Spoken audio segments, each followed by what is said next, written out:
So ito nga pala guys, oh. Tataka siguro yung mga nakakapanood sa atin. Panghaba ng kuko, hindi pinuputol. So may gamit yan, ayan oh. Sa mga technician alam yan. Remote ng TV, ganon. Babaklasin.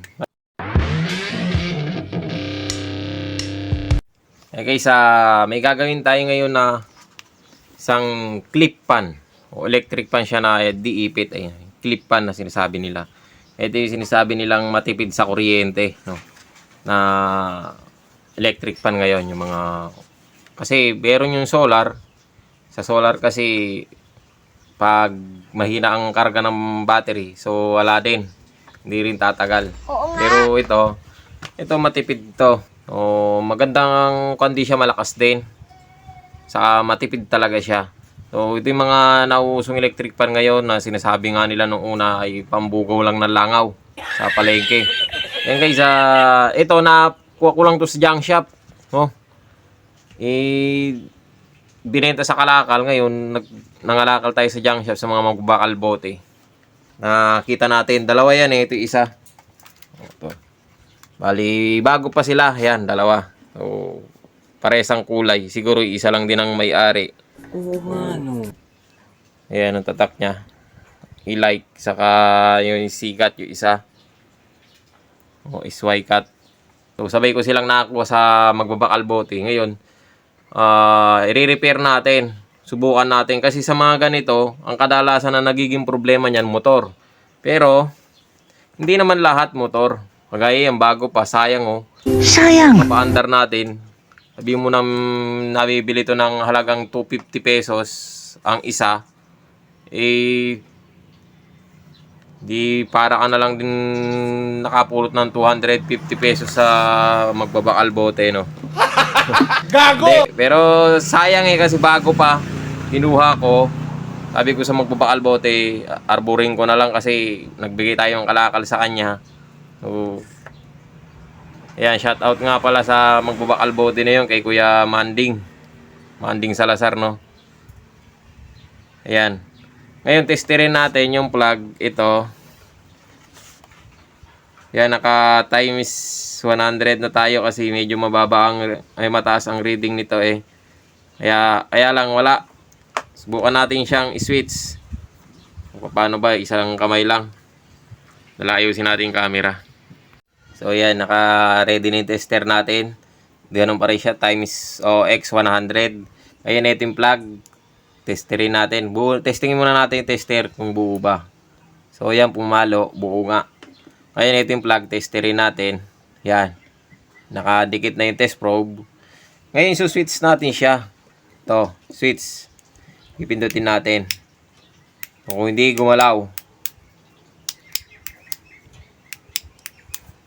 Yan, ayaw niya. So, sa ganito, ako kasi nagbubukas ako agad ng motor. Check ko muna. Pero bago yan, syempre, bago natin siya i-check yung motor, tignan muna natin itong switch. Kasi yung mga ganitong switch, gaya niyan, sirain yan eh. Hindi kagaya nung D-slide na ganon, yon okay yon. Pero yung mga ganito na dipindot, sirain to. Dito lang, subukan natin na baklasin to. Sa mga, ito, kung mapanood man to ng may-ari nitong electric pan na to, na binenta niya sa magbabakal bote. Ginayang pa siya, sayang, sabi niya. Kabibili lang, binenta ko na kagad. Maklasin lang natin to. Ano lang nang to, wala naman tornilyo eh. Yan. So ito nga pala guys, oh. Tataka siguro yung mga nakakapanood sa atin. Ang haba ng kuko, hindi pinuputol. So may gamit yan, ayan oh. Sa mga technician alam yan. Yung tawag dito, remote ng TV, ganon. Babaklasin. Maraming gamit itong mga ganitong kuko. Kaya hindi namin pinuputol. Mga makikita nyo mga technician ganyan. Kadalasan mahaba ang kuko. Sige na, ang tagal mo eh. So ayan, nabuksan na natin. Ngayon, ito gagawin natin, testerin natin. Yan. Papakita ko muna sa inyo kung buo nga ba o hindi. Kahit ako hindi ko pa alam kung buo nga ba. Itong switch. So, ayan yung dalawang tenga, no, ng switch. Yan. Pipindutin lang natin, saka natin siya tututukan ng tester, no? Pipindutin muna natin. So, ayan, ayaw nga. Oh, ayaw. Nakatutok na yung nakatutok na yung test probe natin dyan. Walang daya yan, no? Nakatutok talaga. Pero ayaw. Hindi siya pumapalo. Oh, yung tester natin buo naman, no? Oh, ayan, oh. Mapapansin nyo, buo naman. Pero dito ayaw talaga. Ulit-ulit So, totoo nga yung sinasabi ko sa inyo. Sirain talaga yung ganitong switch. Switch lang ang sira. Wala tayo ng switch. Okay guys, nakakuha tayo ng switch. Yan. Mas mainam pa yung ganito rin. Ito hindi ito madaling nasisira. Matibay ito. Kaysa sa mga ganon na dipindot. Siguro yung baka napaglaruan pa ng bata. Ito may tornilyo pa.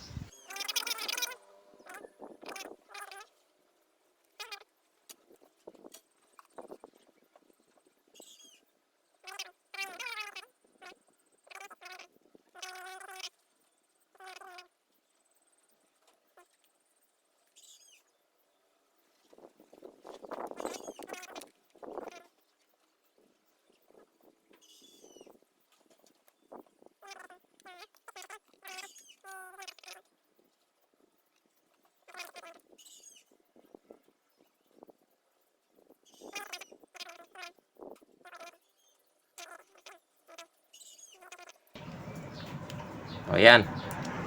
Nakabit na lang natin. Ito tornilyo.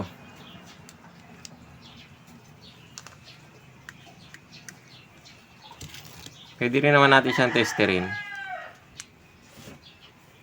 Para malaman natin kung buo nga ba yung motor. Yan. Ikabit na natin. On, off. So, testing. Tester muna, tester. Ayan, nakikita yung tester. Switch natin. So, yun, pumalo. Galing ha? Diba? Oh. Pwede na natin isaksak. Ayan, naka-on na yan. Testingin natin. Kung ito ba ay aandar. Kung pinalitan natin ay switch lang. Oh, ito. Testingin natin.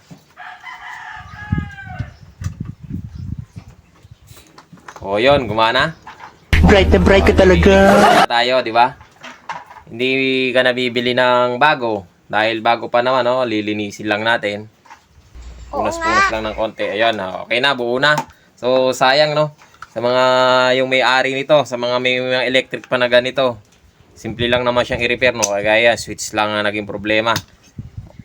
Pwede mong i-direct, tanggalin na yung switch.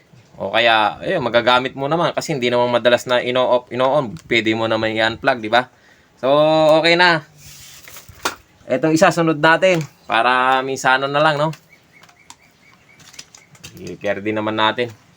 Ito, hindi ko pa na-testing. Pero palagay ko switch din to. To, kasi ganito din yung ano nyo. Ayan din, oh. Ayan. Kung mapapansin niyo, ayan din yung atin ang ano. Ayan. Ito din yung ano niya. Yung switch niya, ganun din sa kanina. O, testerin natin. Nakadalawa yata tayong electric pa na. Magaling ka eh. Ano problema yan kasi hindi naman natin pinalit lang naman natin ang kalakal yan, no?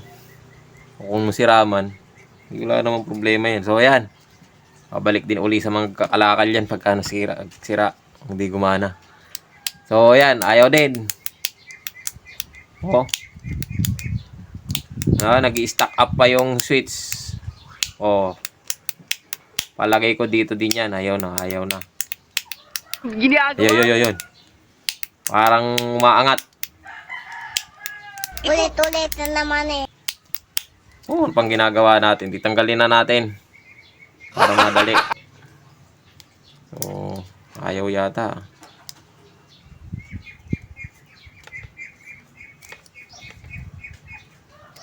Ginagawa mo. Oh, mahigpit to ah. Tayo ng pambikwal. Hindi kaya ng kuko. Tigas. Yung kutsilyo eh. Kaya lang baka masugat. Yun. So, papalitan na rin naman natin. Tanggalin na natin. Yan.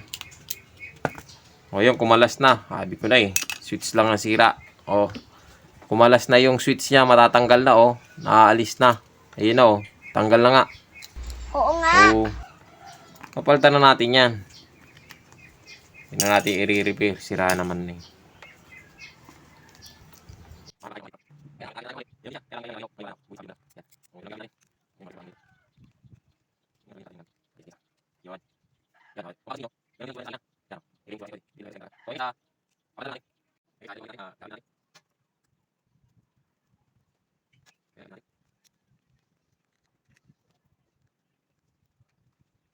Oh, yan. Naka-switch na siya. Direct na natin siyang saksak, no? Kaya ayusin lang natin yung camera para nakikita natin yung electric fan kung aandar ba. Oh, yan. Oh, lakas. Bright na bright ka talaga.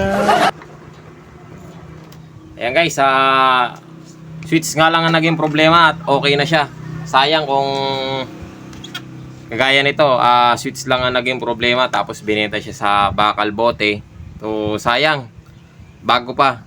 Ayan guys, sana nakatulong sa inyo yung video na to, lalo sa mga may ganitong klaseng mga clip fan. So, bago itapon, bago i-junk shop, check muna yung switch, no? Switch ang unang i-check. Tapos, o kaya pwede rin namang palitan nyo ng panibagong plug.